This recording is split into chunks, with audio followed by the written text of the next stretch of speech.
Cores e valores.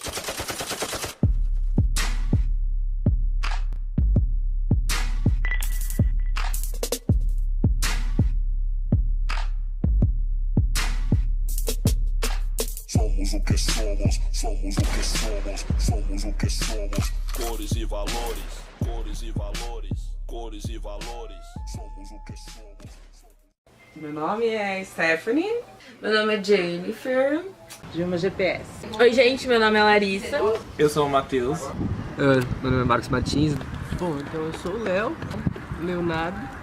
Meu nome é Marcos, eu nascido e criado no gueto. 60% dos jovens de periferia sem antecedentes criminais já sofreram violência policial. A cada 4 pessoas mortas pela polícia, 3 são negras. Nas universidades brasileiras, apenas 2% dos alunos são negros. A cada 4 horas, um jovem negro morre violentamente em São Paulo. Aqui quem fala é Primo Preto, mais um sobrevivente.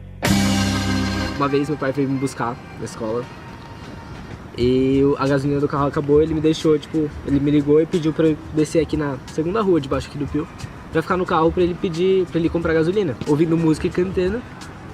E eu nem me liguei, a polícia passou do lado do carro. E eu, ok, tranquilo, né? Aí do nada ouvi um barulho, 4 caras, 4 policiais pra fora do carro com a arma, pra fora assim, eu não saio do carro, coloco a mão pra cima. Eu peguei minha camisa, peguei meu celular, saí do carro, fiquei lá. O cara me revistou inteiro, perguntou quantas vezes eu tinha ido pra FEBEM, quantas vezes eu tinha sido preso. Aí eles começaram a revistar o carro inteiro, mexer nas coisas. Aí eles acharam um documento, né, um documento que parecia ser documento de carro. Aí isso me deixou um pouco marcado, meu pai chegou depois, eu fiquei, nossa, trêmulo, né, sem bateria, passaram vários funcionários da escola do lado. Várias amigas minhas de perua passaram também, ficaram, o que tá acontecendo e tal, só que não dava pra parar. Isso foi marcante, porque, sei lá, eu sinto que se fosse um outro amigo meu que não tem a mesma cor da pele que eu, sei lá, o olho mais claro, é loirinho, e se tivesse um outro carro, um carro maior, não teria nenhum problema, sabe? Só achei que foi um pouco disso. Essa é a questão racial. A questão racial, pra quem não é negro não acha que existe preconceito no Brasil. Mas quem é negro sente o preconceito. Só quem é negro sente a olhada quando entra numa loja pra comprar roupa e vê o segurança seguindo. É que aqui isso se tornou um símbolo. Assim, você olha pra alguém e mesmo a pessoa mais bem intencionada do mundo carrega um inconsciente que avalia aquela pessoa. Assistir televisão, você via de tudo, mas era raro você ver pessoas negras. Na novela, negro era pra ser empregado doméstico, né? Fazer papel de empregado doméstico, de ladrão, de escravo. Agora, de ser principal, não me lembro. Antigamente isso não existia, era o que mostrava na televisão, pronto, acabou. O máximo na revista e no jornal. Então, aqui dentro de casa, a gente sempre teve um outro tipo de educação. Que meus pais sempre fizeram questão de falar que a gente era linda, que apesar de a gente não ser branca, pra você ver essa questão de a gente não se ver nas coisas. Eu tinha uma boneca que meu pai pintou de preto. Porque a gente não tinha uma boneca preta, ele pintou a boneca de preto. Então assim, a gente realmente não se via, mas a gente, apesar de tudo isso, apesar de a gente ter essa coisa do lado de fora, aqui dentro de casa sempre foi diferente. Então a formação ideológica que a gente teve em casa foi suficiente pra gente entender nosso lugar na sociedade. Pelo fato do meu nariz ser bem largo, sempre tive muitos apelidos, sempre tive muita zoeira em relação a isso, então minha autoestima era muito baixa, sempre foi muito baixa. Mas é nariz de preto, né? E eu devia sentir orgulho disso, só que por um lado eu não sentia tanto orgulho assim, porque eu sempre fui muito zoada. Então eu tinha muita vergonha. E eu sofri bastante preconceito, sim. Eu lembro que eu tinha cabelo, já tive cabelo black antes, mas eu fazia caixa nele, porque eu achava feio assim. Aí mesmo assim o povo pedia pra eu cortar, não tinha porque agora que tem esse negócio, caixas é bonito e crespo aí não tá tão aceito nem a caixa. Mas quando eu tinha cabelo cacheado, ninguém achava bonito também. E eu lembro que ficavam falando todo dia pra eu cortar o meu cabelo. Aí até que um dia eu aguentei mais e eu cortei. Aí eu lembro que quando eu cheguei no colégio, todo mundo, tipo, comemorou que eu tinha cortado o meu cabelo e, tipo, eu não queria ter feito isso. Sinceramente, negro, autoestima no Brasil não combina muito. Tem gente que ofende, no meu caso, já me xingaram, ai, seu preto. Ah, é viado e ainda é preto, entendeu? Tipo, tem isso. Tipo, como se ser preto fosse ruim e juntou, tipo, viado. É que você junta dois preconceitos, né? As pessoas são o que elas são, elas nascem assim, elas podem escolher não ser assim, o que é horrível, mas por medo ou por alguma coisa, ter medo de ser gay, ter medo de ser negro. E tipo, eu acho que as diferenças, você conviver com as diferenças ajuda você a, tipo, entender o que você deve falar, o que você não deve falar. Quando eu cortei o meu cabelo e eu comecei a deixar ele crescer, a diretora da minha escola ficou enlouquecida. Ela falou, não, vai alisar esse cabelo de novo. Não, porque tá feio, não, que não sei o quê. É tipo assim, este é o estereótipo de beleza que você tem que seguir. Acho que depois de, sei lá, uns 6 meses que eu tinha cortado o cabelo, ela me mandou embora. Eu fui tão humilhada com relação a isso, eu tinha que me curvar diante das pessoas, me curvei foi muito, que eu vivi armada, eu criei um escudo. Eu sou uma pessoa muito bruta, eu sou ignorante, mas assim, é uma defesa. Então, eu já sofri racismo. Quando eu fui ver minha mãe pintando, que ela tava pintando numa galeria. Aí eu fui com meu padrasto, né? Aí a gente foi tentar entrar na festa. Aí a mulher perguntou, e, tipo, meu padrasto é branco, eu sou preto. Perguntou o que a gente tava fazendo aqui. Aí a gente falou que veio ver o trabalho da minha mãe e tal, que ela era artista, que tava pintando lá de fora. Aí veio uma mulher, ela perguntou, tipo, a mesma coisa que a atendente, não sei se era atendente. Ela perguntou o que eu tava fazendo aqui também. Aí eu falei, eu sou filho da Ana, que é que tá pintando aqui fora, e esse é meu padrasto. Aí ela riu da minha cara e falou que eu não era filho dela. Ela não acreditou, ela começou a debochar, falando que ela era filha dela e tal. Aí ficou, tipo, uma situação super desconfortável. E tipo, acho que foi a primeira vez real que eu percebi que tinha acontecido e eu não soube o que fazer. Eu não fiquei nem brava, eu só fiquei, tipo, sem reação. Aí eles tentaram amenizar o caso, no caso o povo da festa. Falaram que não foi isso, foi mal entendido. Aí quando eu saí de dentro, essa mesma mulher que tinha debochado de mim tava com um grupo de pessoas lá. Aí ela ficou apontando pra mim, rindo, falando, esse é o filho da Ana Guerra. E sei lá o quê. E eu lembro que esse dia foi muito tenso, porque eu não soube o que fazer. E eu sempre pensei o que fazer nessa situação, e tipo, acabou acontecendo e eu não fiz nada. Eu fiz entrevista e tudo mais pra ser recepcionista. Ela, não, porque assim, isso não é o padrão da nossa empresa, né? Porque a recepcionista, ela é a cara da empresa. E se você vai ser a cara da empresa, a gente precisa que você... porque assim, tá chamando muita atenção, né? E tudo mais. Aí eu não vou alisar meu cabelo. Falei pra ela, não vou alisar meu cabelo. E aí eu comecei a usar ele preso, sabe? Que começou a quebrar muito meu cabelo. Loiro. Pensa, quebrou muito meu cabelo. Aí de vez em quando eu usava ele solto. E aí ela começou a ficar pé da vida, né? Porque eu tava usando o cabelo solto. Aí ela me chamou lá na sala dela. Aí voltei a usar o cabelo preso. Aí um dia eu coloquei trança do canicalon, mas não assim, sabe? Essa de raiz. Aí ela, nossa, que lindo, você podia continuar usando assim. Mas por quê? Porque ele não estava pra cima, ele estava pra baixo. E aí, quando ela me mandou embora, eu falei pra ela, porque eu pedi pra ser mandada embora, ela me mandou embora, né? Depois de um tempo. Se ela for negra, não fala isso que você falou pra mim, não. Porque isso te dá um processo, sabia? Porque isso é preconceito. A pessoa tem todo o direito de usar o cabelo conforme ela quiser. Ainda mais sendo negra e com cabelo afro. Você acha que isso não vai te dar um processo? Ou que você não pode ser presa? É crime. Aí ela ficou calada. Ai, obrigada pela dica. Pra mim, pra gente que é negro, que sofre preconceito, o preconceito dói. O preconceito dói muito. E eu não sou com ninguém por ser branco. Por que eu tenho que ser zoado por ser negro? Por quê? Eu não entendo isso, sabe? Porque pra mim é só uma cor de pele. Eu sou uma pessoa normal, igual a todo mundo. Tipo, como é você branco pra conseguir agradar você? E assim, meu filho nunca vai ser branco pra te agradar. Eu também, nem que eu entre na máquina de lavar, me banho de cloro, fico 5 dias pendurada branca no você.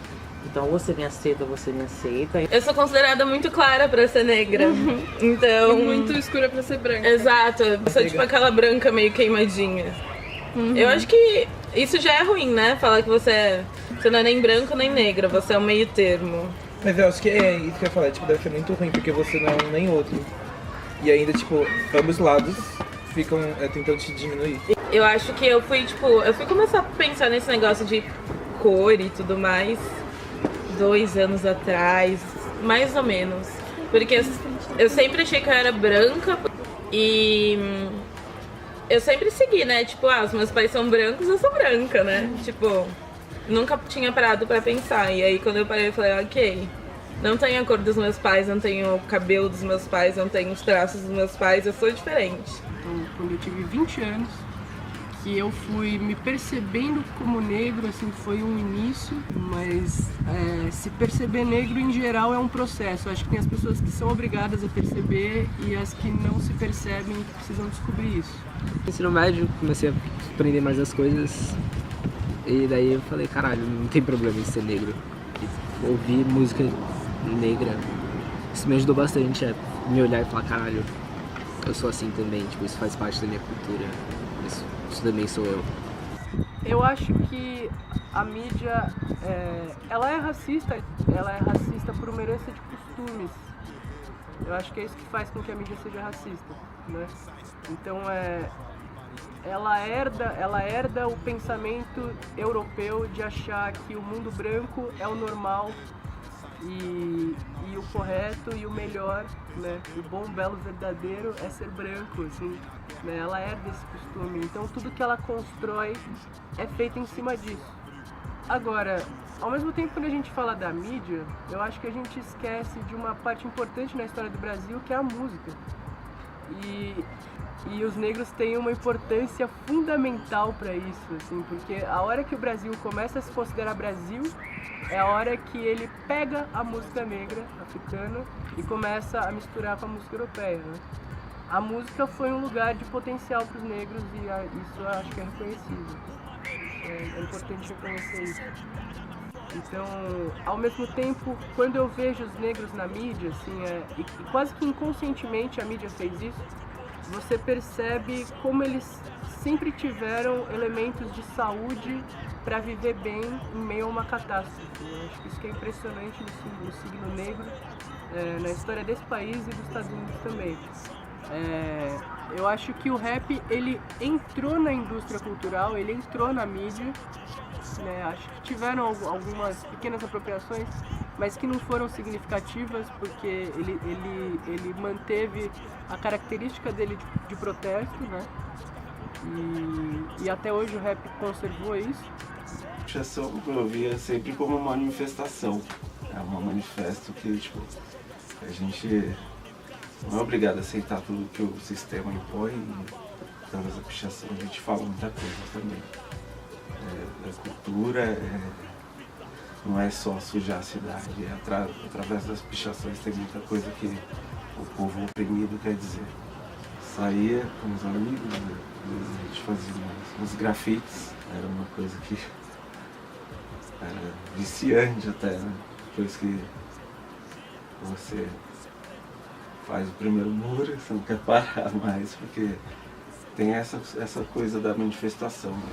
Você, de alguma forma você está colocando as suas opiniões através da pichação. De outra forma você não é visto, né? Hoje tem as mídias sociais que você consegue até expor um pouco das coisas, é melhor do que pichar. Pichar corre um risco de vida. Pichando um viaduto e acabou aparecendo um cara do nada e saiu atirando atrás da gente. A gente era ligado muito ao hip hop, né? Cresci aqui com o Mano Brown, Pedro Paulo, e a gente sempre trocava muita ideia, né? Dessa segregação, da gente estar atrasado, e a gente tinha que de alguma forma expor aquilo que a gente pensava. Ele na música, no grafite, nunca baixar a cabeça, vamos combater de frente, né? A escola foi punk. A escola existe até hoje, eu tenho assim um trauma de passar pela porta da escola. Eu sofri muito preconceito em sala de aula. Minha professora era branca, eu era a única negra na sala de aula, enfim. Então aos 7 anos, eu fui da primeira série, tinha na sala de aula, a professora ia gritar, né? Eu me perdi até o som mais, que eu não sabia, né? Mas eu tinha pré, então a professora chegava na minha e falava, espera essa macaca não, ela batia em mim, ela puxava a minha orelha, né? Os meninos falavam isso mesmo, professora, essa macaca, essa chita, esse picolé de asfalto, e dava croque na minha cabeça e batia na minha orelha, enfim, né? Era assim, eu fui muito humilhada, né? E tanto que eu reprovei. A professora falava, eu odeio negra. Eu tinha ficado, mãe, a professora fez isso, fez aquilo. Ah, filha, deixa pra lá, a professora é boa, não liga não. Então, minha mãe nunca foi numa escola pra poder falar, nossa, minha filha tá... Acho que eu também não tinha nenhum entendimento, né, que tem hoje de racismo, preconceito, enfim, eu nem sabia disso, né. Eu mudei de escola quando eu me cansei de sofrer preconceito, né, eu apanhava todo mundo por ser negra, não era por nada, era por ser negra, chamava de burra, enfim, era grande, né. E eu mudei para outra escola, vivi também na terceira série isso, vivi a mesma coisa com a professora também, né? De bater, de falar que preto não era gente, que eu era uma macaca, que aquele não era meu lugar, que eu não podia misturar com outras pessoas, né? E assim, o nosso governo está cada vez mais deixando com que a educação vai lá para baixo, né? Eles não querem pessoas cultas, pessoas educadas, o país não quer mais isso. Né? Mas eu acho que tudo foi o que eu sofri. Como eu tive que calar, né? Engolir calada aquilo. Quando eu fui matricular meus filhos, eles tinham 5 anos, né? Quando eu cheguei na escola, assim, tinha uma multidão, né? Final de ano, campeonato, uma multidão de alunos. Olhei o pátio, assim, dei uma volta, assim, na escola, só branquinhos. Aí eu falei, filhinho, tá vendo essa multidão aí? São todos brancos, todos. Você é negro? Mas ninguém vai ousar a falar de você. O patrão meu falou pra mim, Gilma, onde quer que você vá, você vai encarar isso. O preconceito... Gente, olha, vocês não sabem o quanto que eu tô segurando pra não chorar. Fui selecionado para ganhar uma bolsa no PIL, basicamente isso que aconteceu. Foi surpreendente para mim a falta de pessoas negras naquele espaço, perto do que tinha numa escola pública, que foi bem impressionante para mim.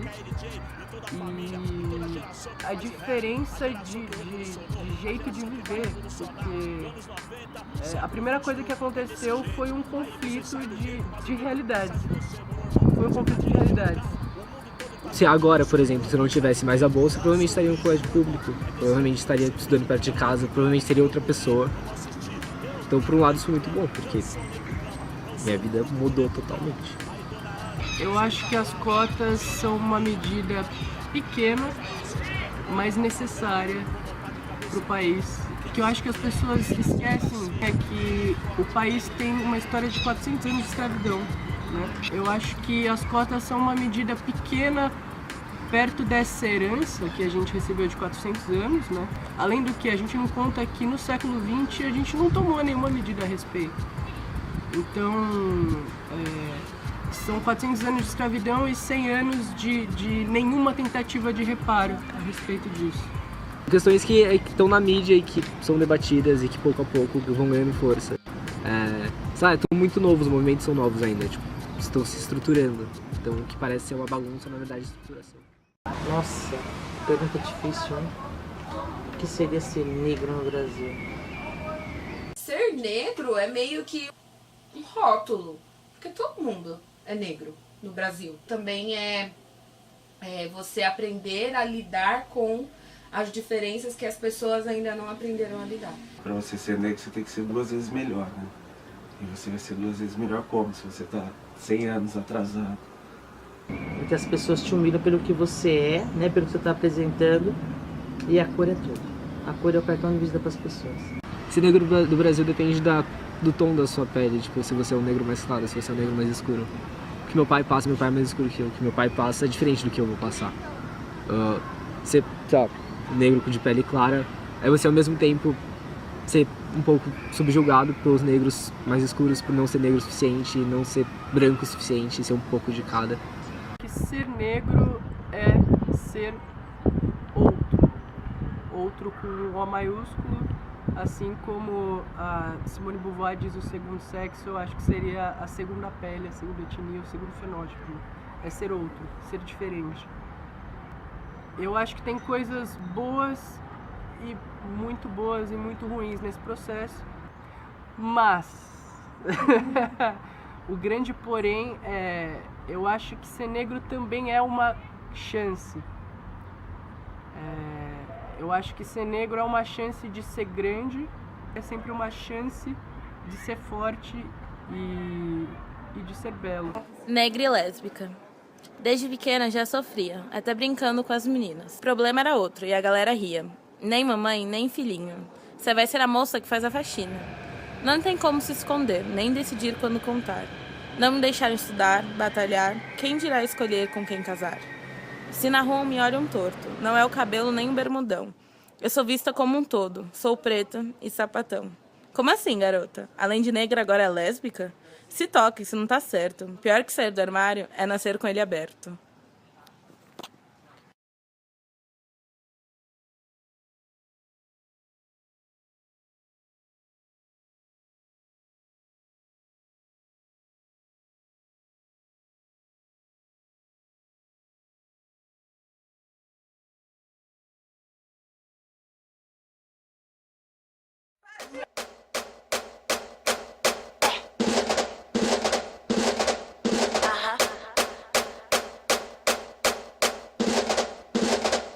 Com o K, que é o luxo, do luxo ao quieto.